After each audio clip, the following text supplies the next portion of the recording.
This is a production of World Video Bible School. To God be the glory. Where do we go when we die? I suppose this is a question that every man who has ever lived has thought about, because death is something that we all face. As we grow and mature, we see those around us pass on. We see our grandparents die, and maybe later we see our parents pass away as well, maybe even our siblings and friends. And the truth is clear that we too are going to die. And we wonder, what then? You know, a lot of strange ideas have been given to answer this question. Some have suggested reincarnation. That is the idea that if you've lived a good life, you come back in the form of another creature. Some have the idea of a ghost, and they have the idea that you come back as a spirit and you live in the house where you used to dwell. Some have the idea of purgatory. That is, you go to a place of punishment until you've paid your debt, and then you can move on from there.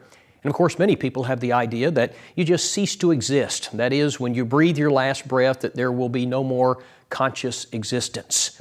But you know, as a Christian, I don't have to engage in a guessing game. I don't have to buy into superstitions or myths, because I can know the answers to the questions, not only where I came from, but also where I'm going. In this lesson, we're going to trace the journey of the human soul, and we're going to let the Bible answer for us, where do we go when we die? Now, the journey of the human soul doesn't actually begin on this earth. It begins in heaven. I want you to listen to Ecclesiastes chapter 12 and verse 7. This is a verse we oftentimes use to discuss death, but I want you to listen particularly to the end of the verse. Then shall the dust return to the earth as it was, and the spirit shall return unto God who gave it. Hebrews chapter 12 and verse 9 calls God the Father of spirits. And so the spirit originally comes from heaven. It comes from God. And so at the point of conception, when the egg meets the sperm and a human life is created, God places a soul, He places a spirit into that new body. You know, the mother and the father give that child his physical characteristics, but they don't give him his soul. God does that. Genesis chapter 1 and verse 26, God said, let us, that is the Godhead, let us make man in our image, after our likeness. Now, what does that mean to be made in the image of God? Primarily, that has reference to the soul of man. He is a being who will now live on for eternity. And so, when a human is conceived, God makes him in the image of God by placing a soul into him. Now, animals don't have that. We are far superior to the animals in that way.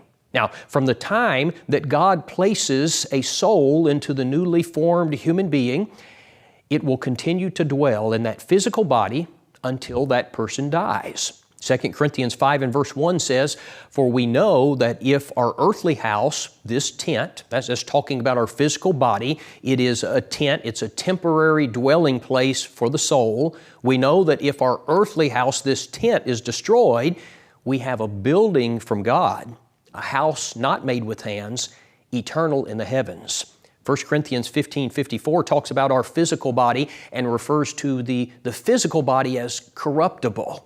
And so our soul, for the 70 or 80 years that we have this physical body, it dwells in this corruptible, fleshly body.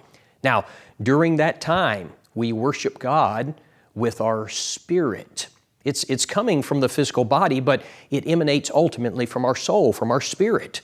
John 4:24 says, God is a spirit, and they that worship Him must worship Him in spirit and in truth. So we engage the physical body, but our spirit is the seat of worship. The spirit is the heart of man. We worship God with our spirit. We love God with our spirit, with our soul.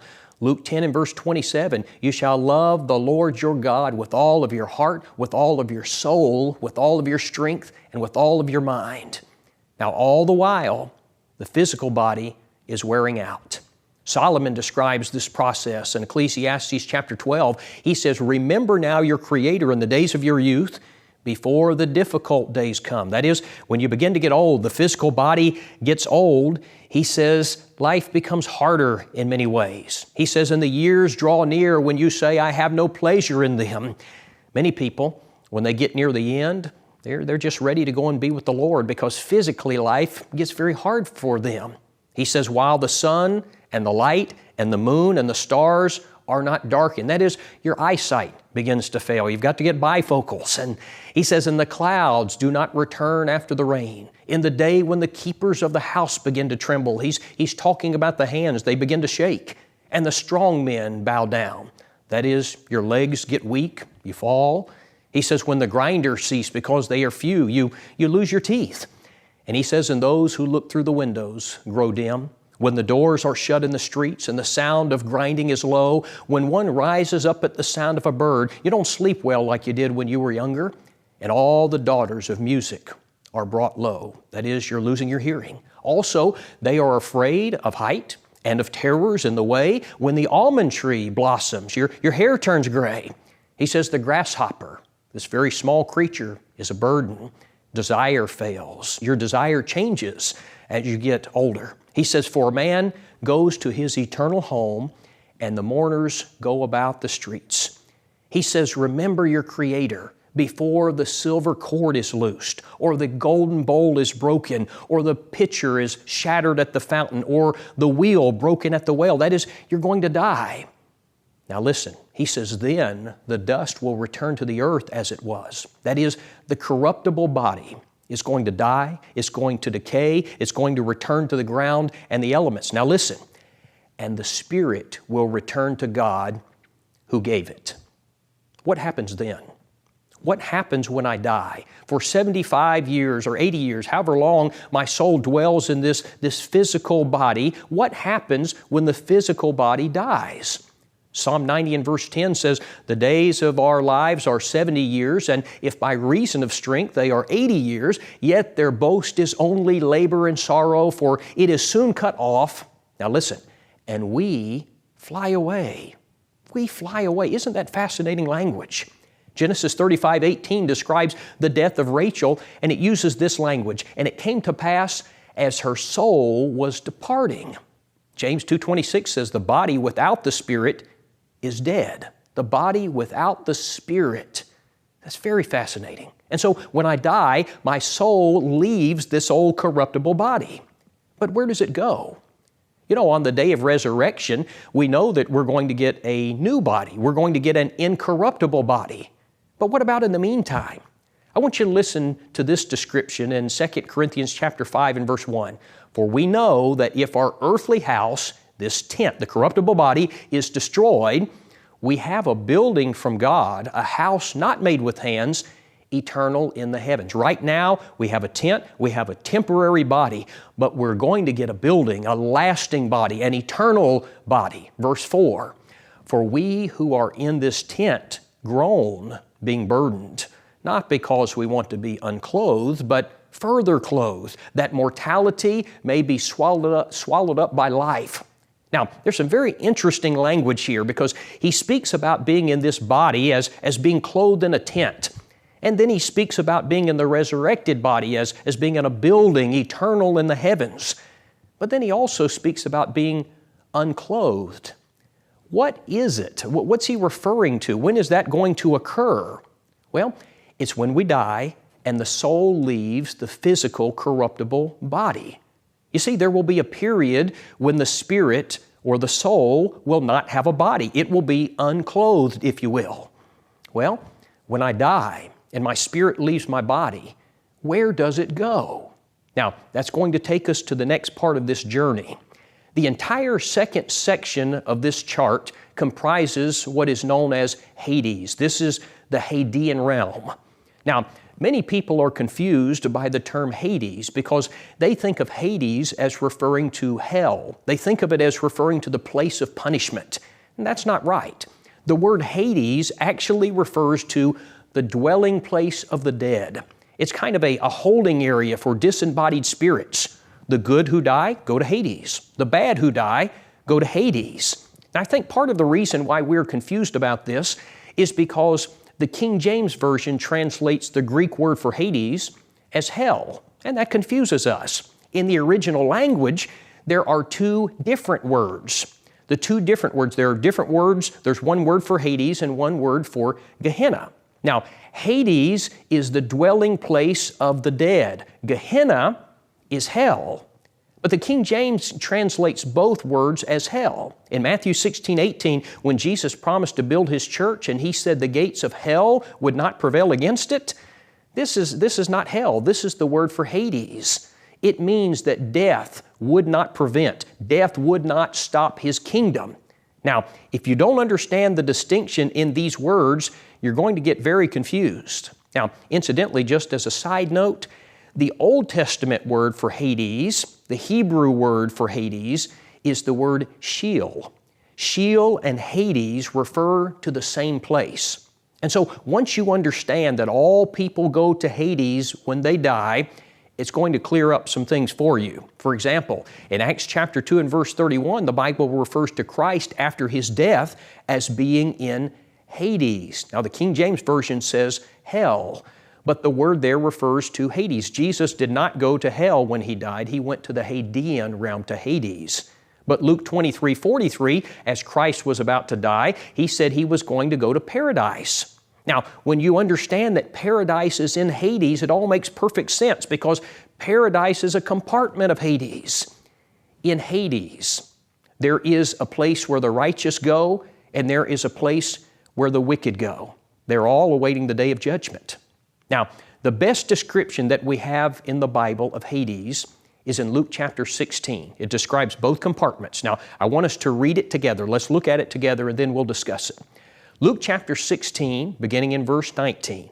The Bible says, "There was a certain rich man who was clothed in purple and fine linen and fared sumptuously every day. But there was a certain beggar named Lazarus, full of sores, who was laid at his gate, desiring to be fed with the crumbs which fell from the rich man's table. Moreover, the dogs came and licked his sores. So it was that the beggar died and was carried by the angels to Abraham's bosom.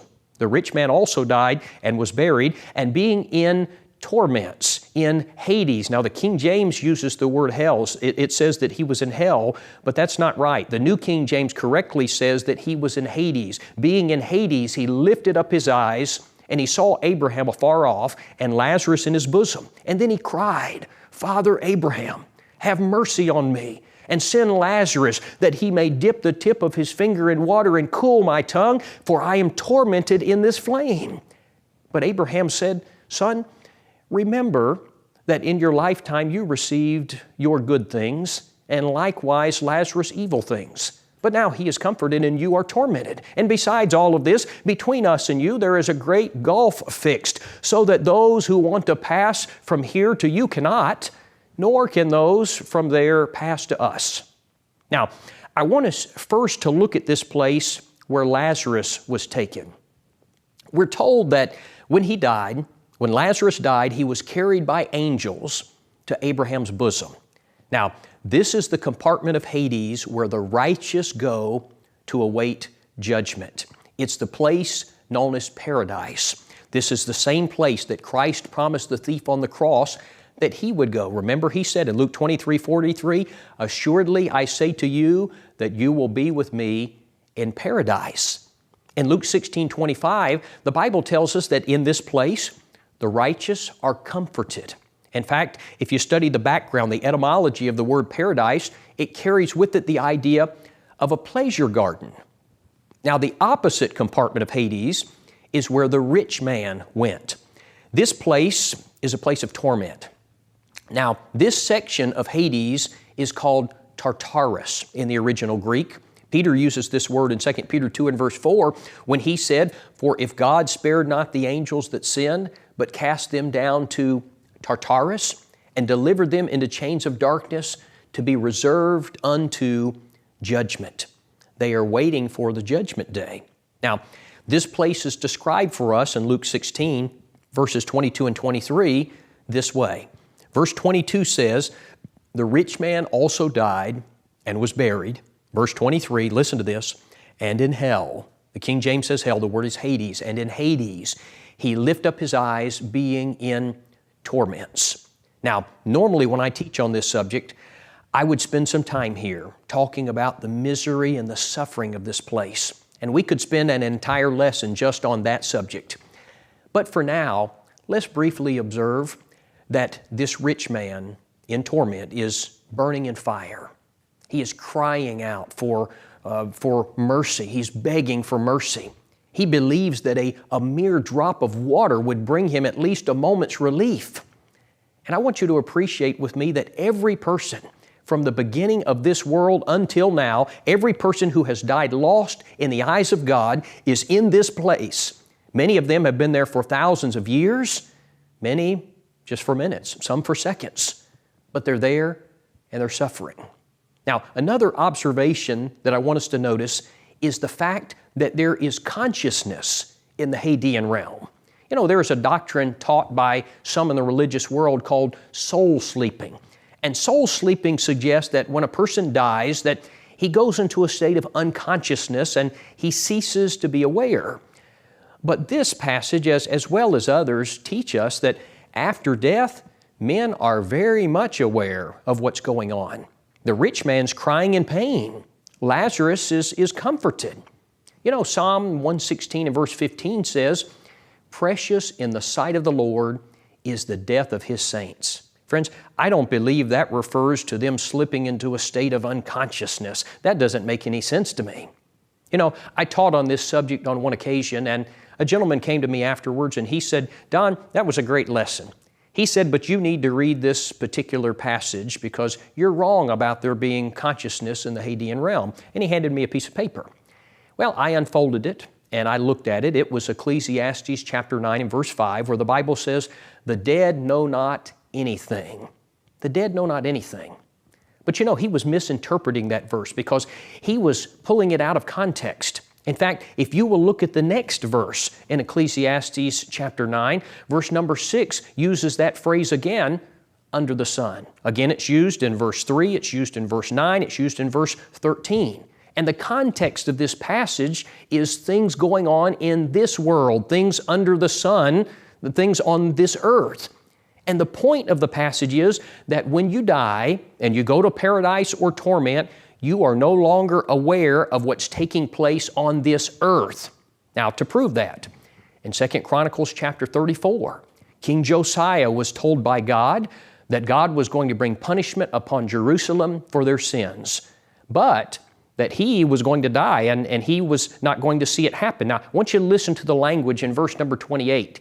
He said, "Surely I will gather you unto your fathers." That is, you're going to die. "You shall be gathered to your grave in peace, and your eyes shall not see all the calamity that I will bring on this place and its inhabitants." Now, what's the point? He will have died. He will have gone to the Hadean realm, so he was not going to see what was going to take place on this earth. The dead know not anything with regard to what's going on back here. Now, one final thing that I want you to notice about the Hadean realm. You notice that on the chart that between paradise and torment, there's a green line and it has the words great gulf. That's because Luke 16:26 says that there is a divide. There is a great gulf fixed so that no one can pass from one side to the other. Once you are in paradise, you are there to stay until the day of judgment. Once you are there in torment, you are there to stay until the day of judgment. And so that means every person who has ever died unfaithful in the eyes of God is still there. Many have been there for thousands of years, some for minutes, some for seconds, but I think about them crying, "I am tormented in this flame." But it doesn't end. Now, that takes us to the next section of this chart, which is the resurrection day. The resurrection day is what we typically call the judgment day. The Bible calls this day the day of the Lord. Peter says, "But the day of the Lord will come as a thief in the night," 2 Peter 3:10. Now, what is going to happen on that day, the day of judgment, to the souls who are in Hades, who are in paradise or torment? What's going to happen to them? On that day, the Hadean realm is going to give up all of the souls that it contains, and it will cease to exist. Also on that day, the earth is going to give up the bodies. John 5:28 and 29, Jesus said, "For the hour is coming in which all that are in the graves will hear His voice and will come forth, those that have done good to the resurrection of life, those that have done evil to the resurrection of condemnation or damnation. And then the souls, the spirits that have come from Hades will be reunited with the bodies that have been resurrected on the earth. But with this new union, the new body is going to be different. The resurrected body is not going to be like the physical body that we have now. The resurrected body will not be made of the same particles that were put in the grave. The resurrected body will be a different material, if you want to use that term. You know, sometimes people will express concern about having their bodies cremated because they think that's going to pose a problem at the resurrection. But the resurrected body is not going to be made up of the same elements that we have on this earth. How do I know that? 1 Corinthians 15:50 says, "Flesh and blood cannot inherit the kingdom of God." The resurrected body will not be a flesh and blood body. Listen to this from verse 44 of 1 Corinthians 15.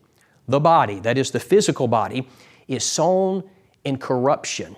It, the resurrected body, is raised in incorruption. It is sown in dishonor. It is raised in glory. It is sown in weakness. It is raised in power. It is sown a natural body. It is raised a spiritual body. There is a natural body. There is a spiritual body. Now, let's break this down, what we've just read. It says the resurrected body will be incorruptible. You see, our current bodies they're subject to death. They get old, they wear out, but the new body, it won't wear out. Secondly, the resurrected body will be a glorious body. Our present bodies have many things associated with them that are not glorious. They're low and vile. The new body will be a thing of beauty and joy and purity. Thirdly, the resurrected body, he says, will be raised in power. You know, our present bodies get tired. They're inherently weak. The resurrected body will have unfailing vigor. It will be capable of unwearying activity. The resurrected body will be a spiritual one. You know, our present bodies are natural, he says. The resurrected body will be designed for spirit life as opposed to physical, fleshly life. So the day of judgment is going to be a resurrection day. It's the day that Hades will be destroyed. It's the day that we will get our resurrected, new, incorruptible, spiritual bodies. Now, with that in mind, listen to 1 Corinthians 15, 54 and 55. So when this corruptible has put on incorruption, and this mortal has put on immortality, then shall be brought to pass the saying that is written, death is swallowed up in victory. O death, where is your sting? O Hades, where is your victory? Death and Hades will be overcome on that day. In other words, the physical grave and the temporary abode of the dead, the Hadean realm, will both come to an end on the day of judgment. You say, well, what about those of us who are still living when the judgment day comes?